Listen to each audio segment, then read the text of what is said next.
All right, so this video is actually just to kind of go over the general drawing tools so that you have an understanding of those. First and foremost, what I do want to mention is the fact that you do have all of your typical pen tools that you would expect. So like the regular pen tool, there's the line tool, which I've already been using, the various shape tools that you can see here. We have the line thickness that we can change. And then, there's all the delete anchor point, add anchor point, convert anchor point, all the things that you would typically expect. Okay. So the most basic primary vector tools are there. But what I want to cover in this video is basically going to be these four here. I do want to show you one thing. You probably don't have all four there because I think by default it only has like this one and that one. I'm not sure, but I'm just going to show you in case you don't have those. You click the little ellipse here, and you will see if they're over here, you'll be able to drag them across. Now, that being said, you may notice that this one, I think it's the fluid one, I believe it is dependent upon your video card. So that one might have, if you see a little, I apparently have a video, I do have a video card on this.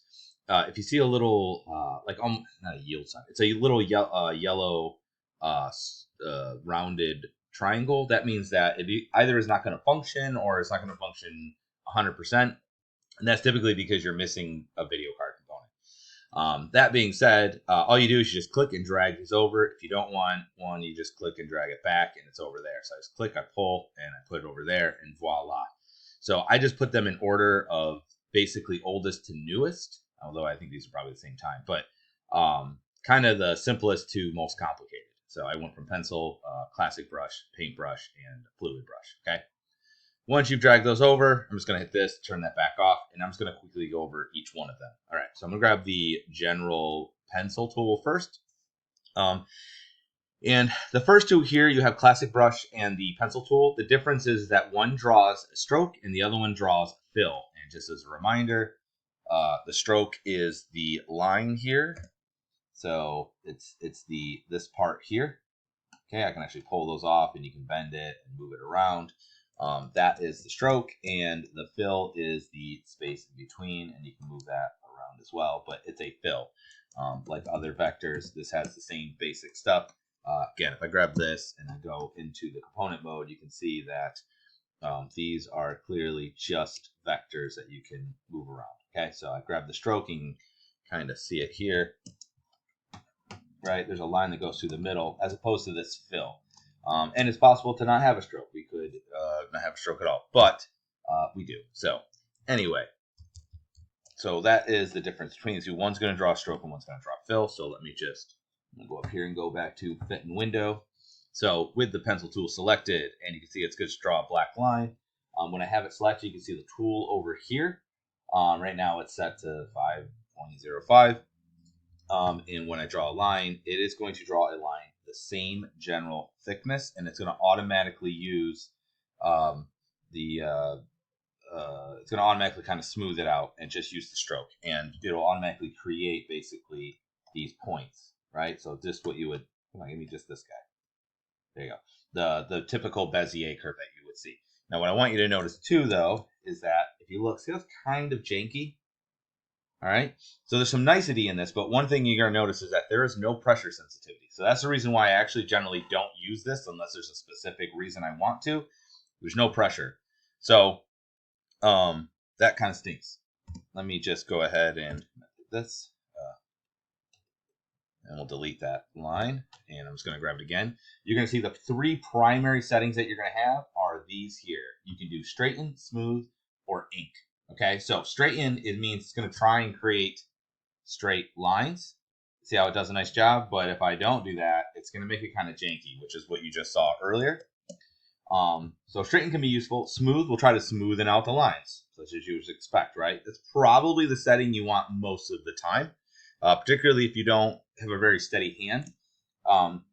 With the smooth, you can adjust the smoothing here. So I could way pump this up, and that way if I'm like, it will try to, okay, actually, I thought it would overdo it, but it didn't really. It will try to smooth it out, and if I go way low, it will not do as much. At least that's the theory, but anyway, I'll just leave that 50. And then there is ink. And ink basically means there is going to be no, it's just literally going to be what I put. Although, actually, it's kind of worse, right? That didn't do a very good job at all. So I would just keep it on smooth. Smooth is typically what you want. All right. Now, this is, oops, delete that again. This is the simplest of them, so I'm going to leave this on smooth. So most of the time, keep it on that unless you have a different reason. Here, obviously, you can have the stroke and you can have the alpha on it. You can choose a color here. We're just going to leave it on black because that's easy. Stroke size is here, but you can use your bracket keys just like you do inside of Photoshop. It's the brackets, the two braces basically to the right of the P key. Now, there are different styles, and they all suck. So, unfortunately, like I'm like, oh, this one might be okay. But you'll see it doesn't really look the way you hope it would. There's not a whole ton of options. I don't generally find them very good. Okay, this is actually one of the weaker areas. We can edit the stroke style as well. We can try playing around with that later. We're just going to leave this on the regular flavor here. Oh, actually, put that back on the thick one. And I'm just going to make that back to 5. Okay, good. And we're on smooth, right? 50. Okay, good. Yeah, so with basically, it will auto do this. So you'll see when I draw a stroke, it's going to go thin, thin, and thick. So that can be useful if this is the one that you want, but there's obviously other ones as well. So it might give you a different kind of look. That made it look good because of the way I did it. But if I do like this, you'll see it kind of went thick, thin, thick, thin. Most of the time I just keep it on there regular, but you get the idea. Scale, never use that. Over here, you might have noticed this. Basically, it's how it's going to end it. So if I make this much thicker, it's going to be a lot more obvious. So I'm going to make a much thicker line. You notice how it rounds the edges? It's more obvious here. See how it's rounded? If for some reason, I'm just going to select it because you can do it this way too. Yeah. I don't know why it's not grabbing that. But if I select it, you can see I can have it go to a butt. And you can see it goes to a butt. And this one is also a butt. But the difference is it goes past the point. So if we go over here and I hit A, you can see it's going past it. See, it's not going to do it because I don't have it selected. But if we went to here, and now if I do A and select it, see how it's going? Oops, it's going up to it. Most of the time, you typically want just that. The regular, the rounded is typically what I do. And these are the same thing, but basically, if you have a shape and it goes to a corner, with how is this going to treat the corner? Okay, and then the shapes like you probably saw earlier, right? So that's the pencil. I want to kind of go into depth with those a little bit, just because of the fact that the other ones will have sort of the same options, but they'll have more of them, so they'll kind of build up on each other. Okay, this one is going to look like it does the same thing. I'm going to turn this off for a second. So, first off, notice it drew green. It did not draw black, and that's because it's actually drawing a fill. If I go to try and move this line, there's no line in the center of it. It's actually a shape. It's a fill on the inside.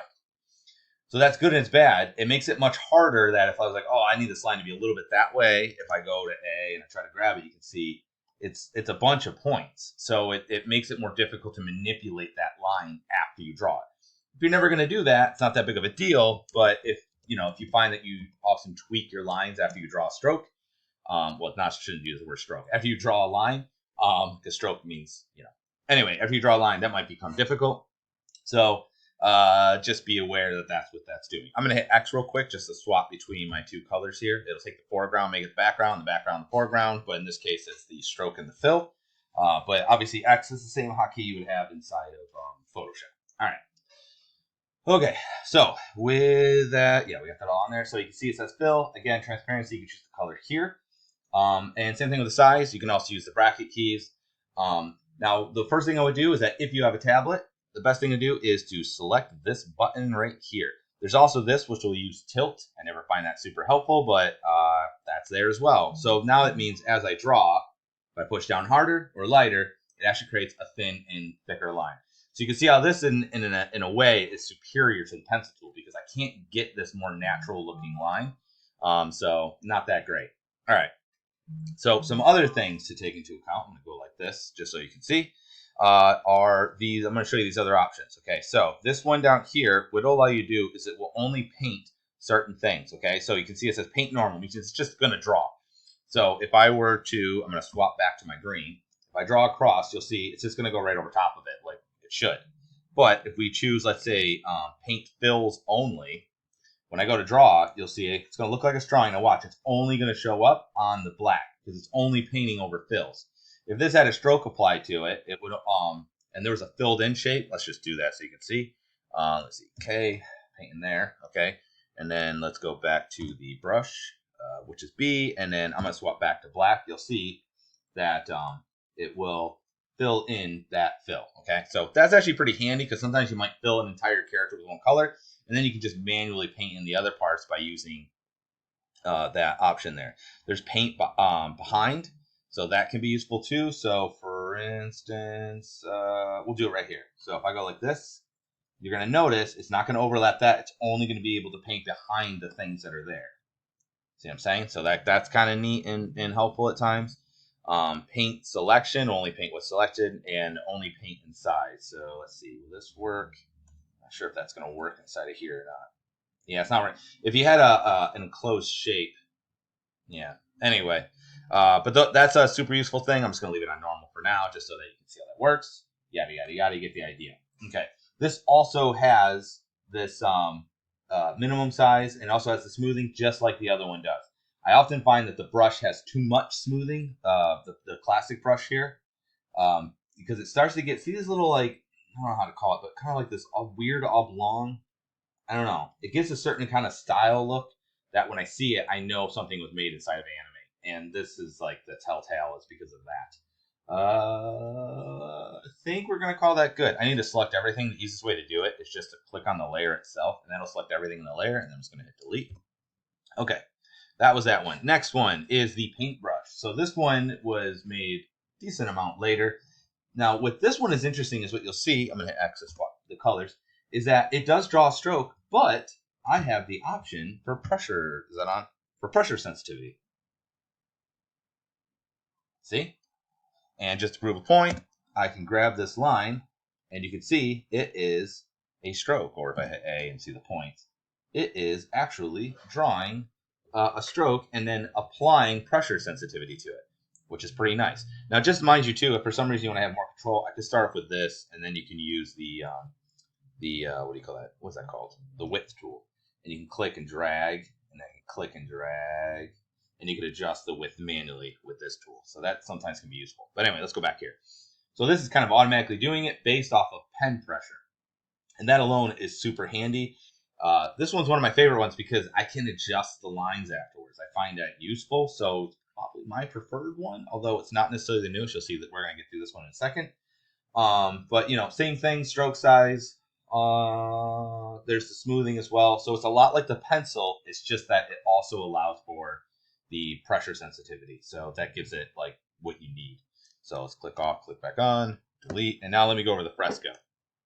So Fresco is more like the classic brush. So you can look at these two as the newer version of these two. Okay. So this also paints the fill. But notice, a lot more settings. So when they designed this is actually relatively new. It's actually, I believe, developed from the Fresco app. So there's an app that's free that you can try if you want. I know it's on Windows, and I think it's on Mac. I think it might also be on Android and mobile iOS or whatever the Mac version is.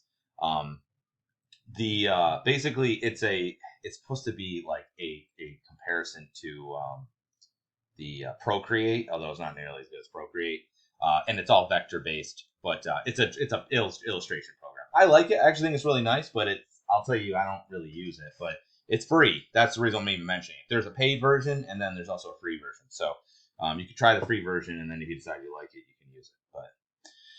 But click on this. Right, it has the pressure maybe I turned it off. Yeah, has the pressure sensitivity that you would expect, but again, it is drawing fills. Hang on. See, it's a fill. So that could be good or bad. It kind of depends. But if I wanted to move any of these lines, I don't have a lot of control over it. I can't use that width adjustment tool, things like that. Okay. But what it does have are all of these options. So there's a lot more options with it than the other ones have. And so that's why to a lot of people, this is kind of the preferred thing because it does do the one thing that I don't like with the regular classic one is that the look, it doesn't have that weird, it has a little bit, it doesn't have the weird look I think that the other one does. And if I adjusted some of these, I could probably make them have less of that. Okay. Yeah. So we turn that off. It's not giving it to me. Oh, there it is. There. So if you look, see there's this velocity option. So watch, is the pressure, okay, I'm turning this off. Watch this. It's not doing it too much. Notice that there's a thin and thickness change. See how it's a little bit thicker here, a little bit thinner here? It's because we have the velocity setting. If I want it higher, you'll be able to see it more. See how it went thin to thick? That's based on the velocity setting. So that's super handy if you're using a device that's, if you don't have something that has pressure in it. You can actually get a little bit of variation just by using that. So, I mean, I wouldn't draw with a mouse, but if you had to draw with a mouse, and you don't, I would probably still just do like the line, the pencil tool with the thickness tool, but you can get a little bit of free for that anyway. Okay, so hopefully that's a good rough, and really just play around this so you can see basically what it does. But hopefully that gives you a rough idea of what those different brushes are, and you might find them useful for different things. For the most part, personally, I usually use this one here quite a bit, and then I probably use these two. Just because if I'm using this, I'm usually just trying to paint in and fill something. Although this can sometimes have a weird look. I don't know how to describe it, but it'll have this like bulby, blobby look. If you play with the settings, you'll see what I'm talking about.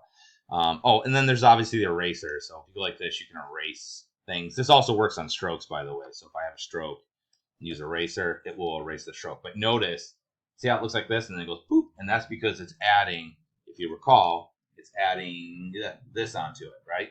So if you, it's not going to look exactly like what it does with the eraser. The fills generally do. That's a rough overview of these three general drawing tools. There's a lot more that you can do with them, and this time it's going to be drawing a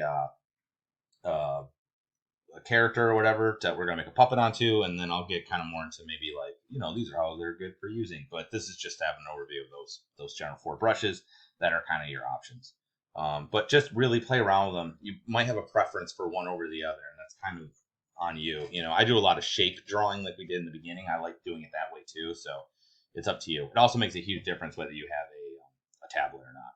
All right, good luck.